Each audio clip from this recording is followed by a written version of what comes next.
Additionally, he initiated a successful ballot proposition that provided $18 billion for mass transportation and highways and funded senior centers across the state. In 1991, he became California's first elected insurance commissioner, and in 1995, President Clinton appointed John as Deputy Secretary of the U.S. Department of Interior. He was re-elected as California's insurance commissioner in 2002. John and his wife Patty have 6 children, they have 9 grandchildren, and they have a ranching home in Paloma, North Carolina. It gives me great pleasure to introduce to you Lieutenant Governor John Garamendicc. Thank you. Thank you very much. This has been a memory night, and one of those times when you kind of go back into your earliest days. My mother, as we got in the car, picked her up on the way over here, and we immediately started talking about things that are in our lives, and all of those things are in this room. They're you.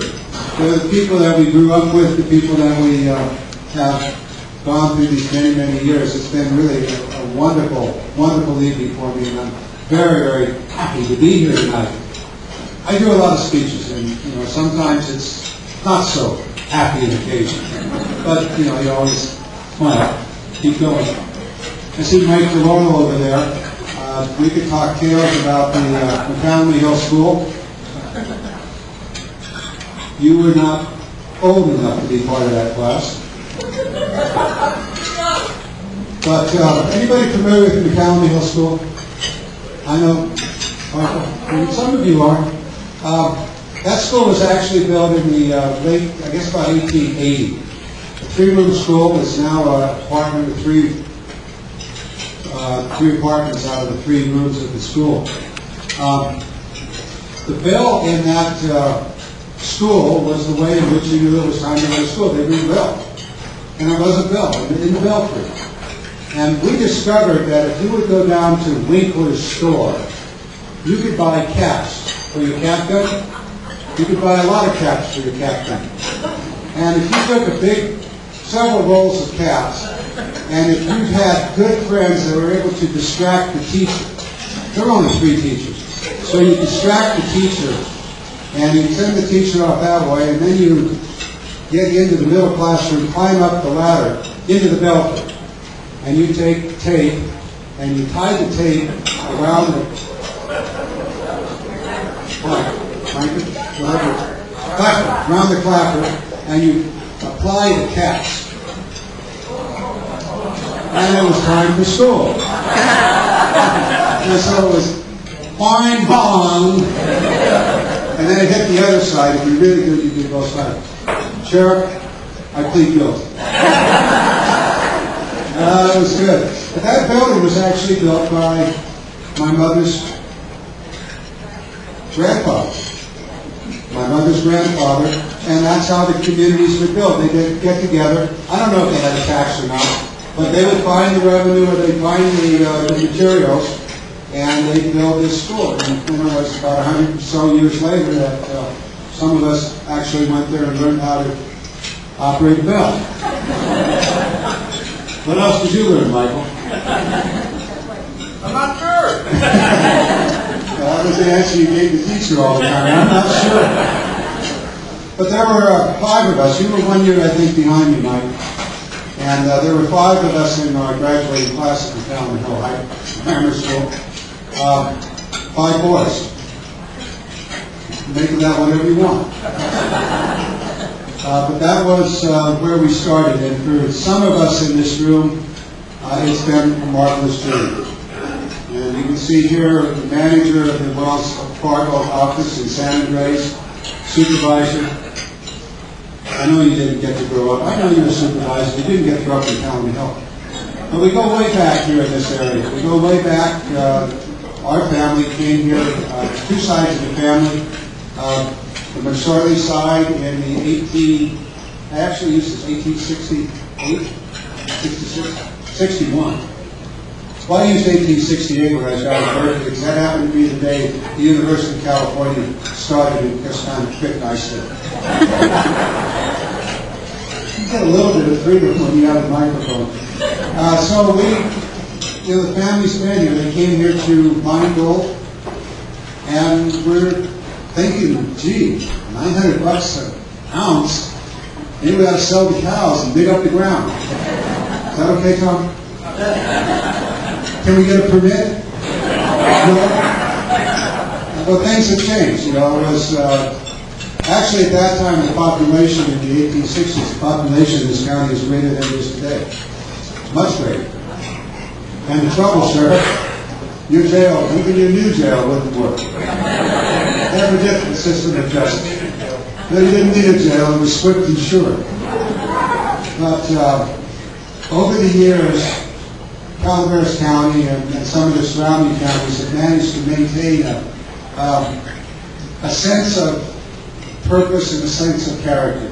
So I went around introducing myself and meeting many of you. Some of you haven't been here that long, but it's also really interesting how fast you assimilate into this place we call Calaveras County. You really have become part of the county, even though you may have only been here for a few years, and perhaps some of you have been 1 or 2 less than a year. You become part of our community. And in that community, there are enormous challenges. And I know that all of you are trying to figure out how to address those challenges. Most recently, the downturn of the economy. I think the housing market is basically stopped. These Roger was telling me that's what happened.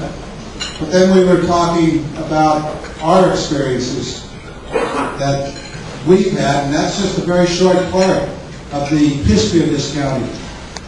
And in the period of time that we've been active as adults, I wasn't going to say mature, but at least adults, there have been 4 serious downturns in the economy. And I was sharing part of this with 1 or 2 of you, and I said, in Calaveras County, it always happens early and stays late. That's the way this county has been over these years. And it's not just this most recent time as the county has grown, as population has moved into the county, and as a new boom, this time a housing boom, has occurred over the last 20 or 30 years. But way before that, the boom and bust cycle in this area has been a part of what all of us have lived with. The boom and the bust of the mining industry in the 1800s. And by I think it was about 1910, we decided on our way over here, the Gwynn mine in Paloma, which really attracted my mother's side of the family, that is the Piddle side of the family, to Calaveras County. That was the Gwynn mine in the late 1800s and the first part of the 1900s, and then it shut down, probably in the lead up to World War I. The mine started up again, World War II shut them down. In the meantime, the ranching industry has always been here. And I got to tell you, those of us in the ranching industry, and I know my family's been in it since, I don't know, since they gave up goats in the 1880s. How this would have stayed with goats.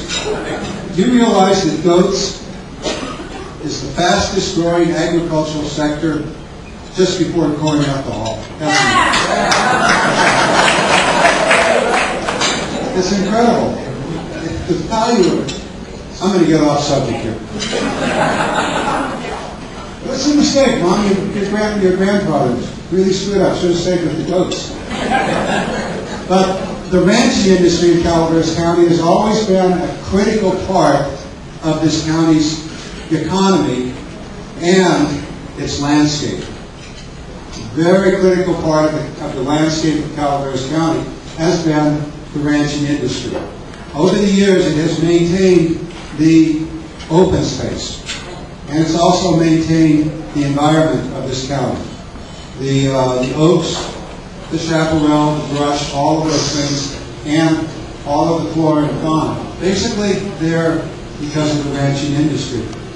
The future of the ranching industry, well, not all of the county will be subdivision.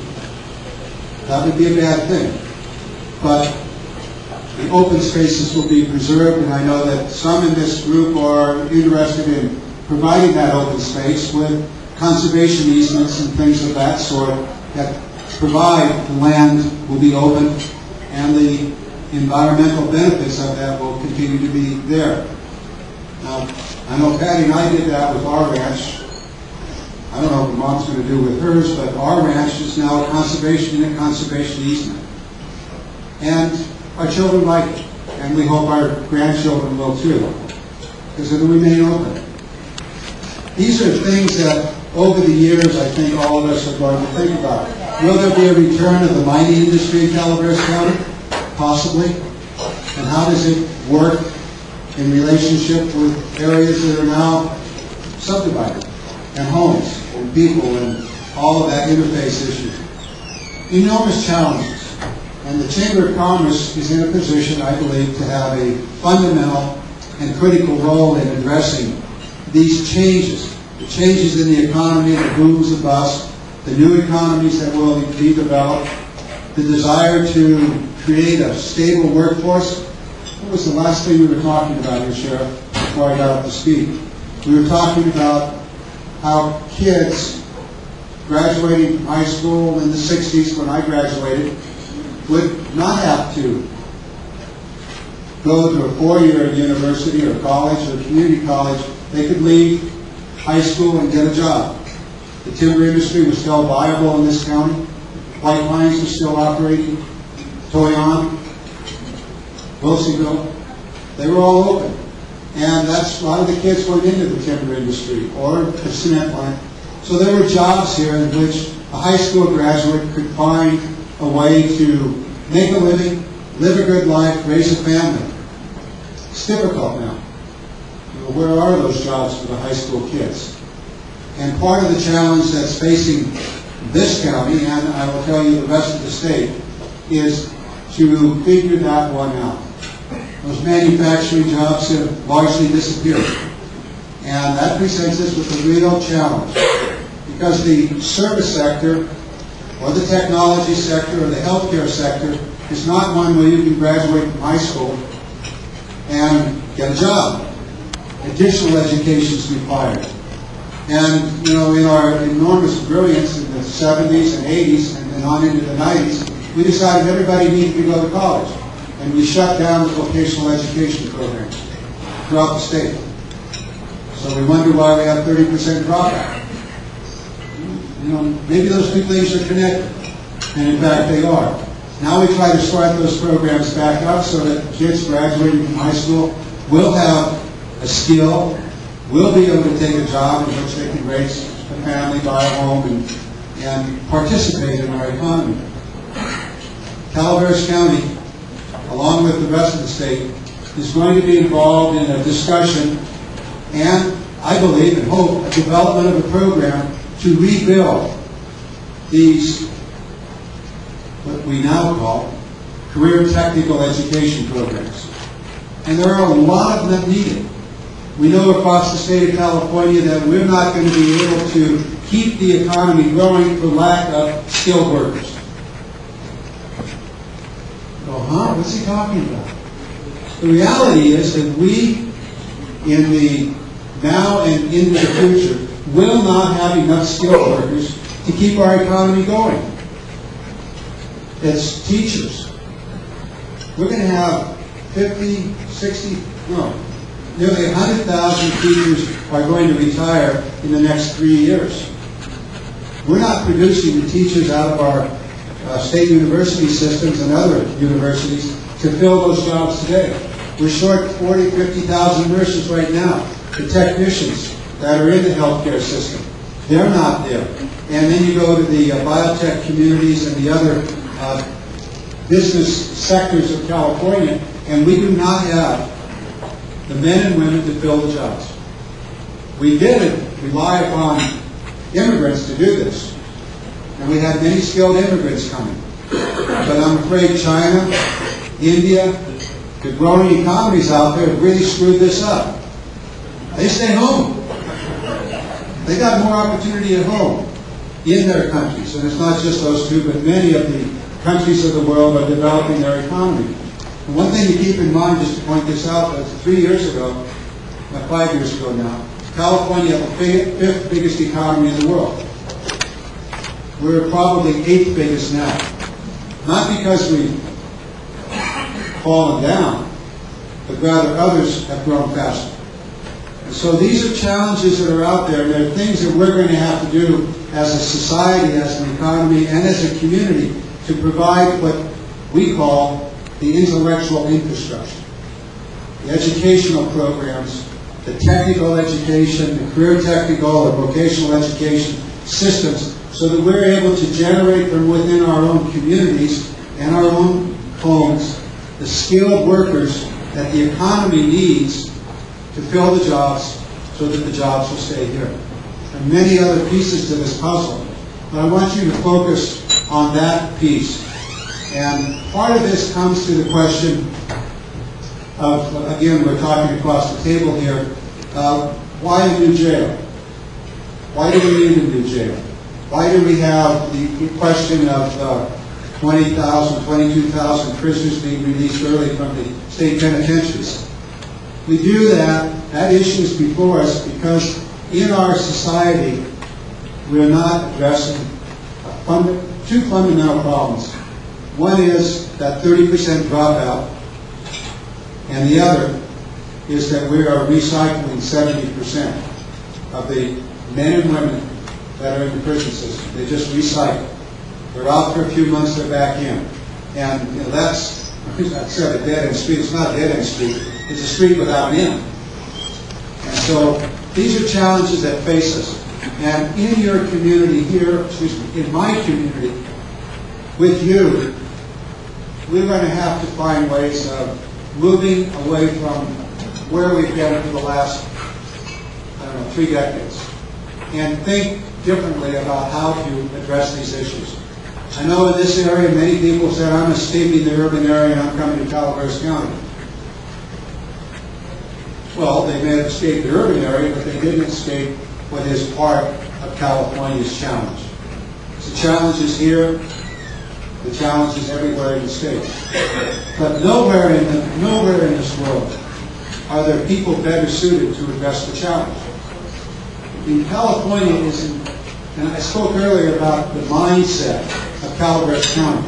The mindset of California is a can-do, will-do, and get out of the way because it's going to get done. That's how we think in this state. And Governor Schwarzenegger, I think, epitomizes that kind of an attitude.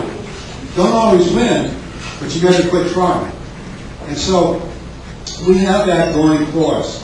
And what we need along the way is some thinking about, okay, that didn't work. Maybe if we try this, it'll work. You've got a reasonable chance that it would. But we know that what we've done has left us with some pretty serious holes.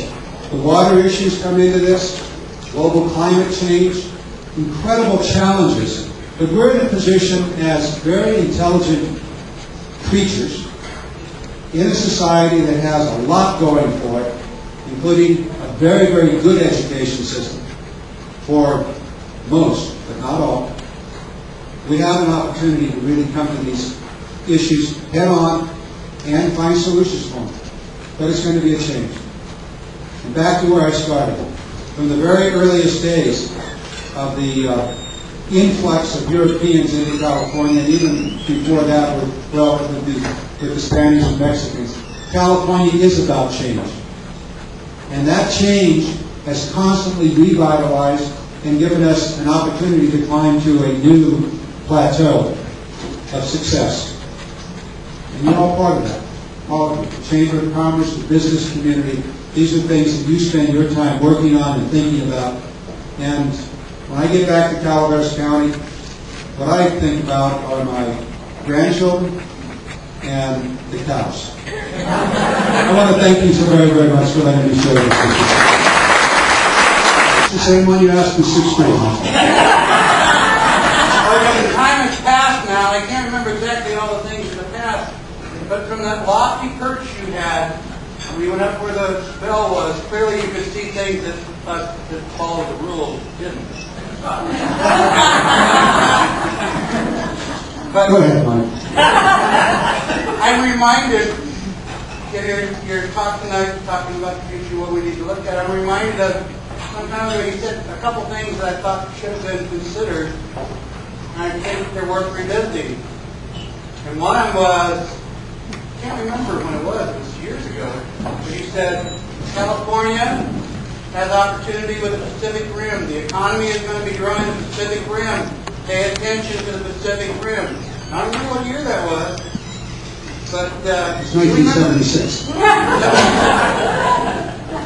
And the other one was that actually stuck with me was we shouldn't be spending capital assets for operating expenses.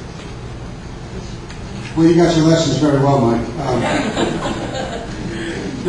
This is one of the great advantages of California. One of the reasons that we've been able to be successful is, in fact, we are on the Pacific Rim. And there are many, many statistics that would indicate this. And the relationships that we have, in part, trade relations, business relations. We certainly, all of us are familiar with China. But we also, in California, really from the very earliest days, have immigrants from around the world. Some of you undoubtedly have read the book, The World Rushed In. It was about the gold rush period, and then the world rushed in. And it's still rushing in. The entire world is in California. There's no other place in the world that has all of the people of the world located in one place. That we go through. The businesses are nominated by chamber members at large throughout the month of November and December. And then the board of directors reviews them, considering each of the nominees according to business successes, community involvement, charitable involvement, and then chamber involvement. So the nominees this year were Bank of Rio Vista, Castle and Cook, Central Sierra Lodging, Mark Twain St. Joseph's Hospital, Mother Lode Bank, Pacific West Financial Group, and the Sierra Nevada Recreation Group, and Top Quality Insulation.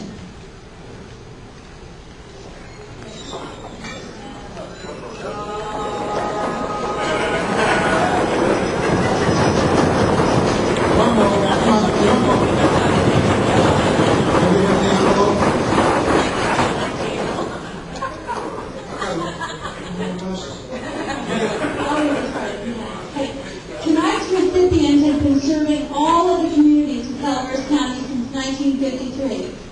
During that time, the hospital has been through many changes in innovation, reform, and leadership.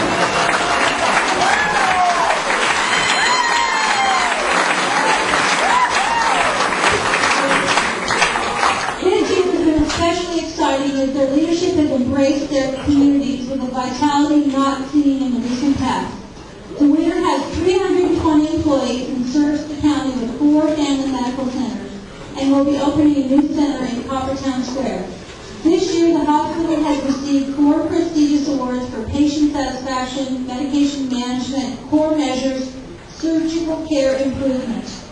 Feliciano Huron joined the hospital in May of 2007 as president, and we are thrilled that since he's joined the hospital, there's a renewed dedication to the community. And the winner is Mark Twain.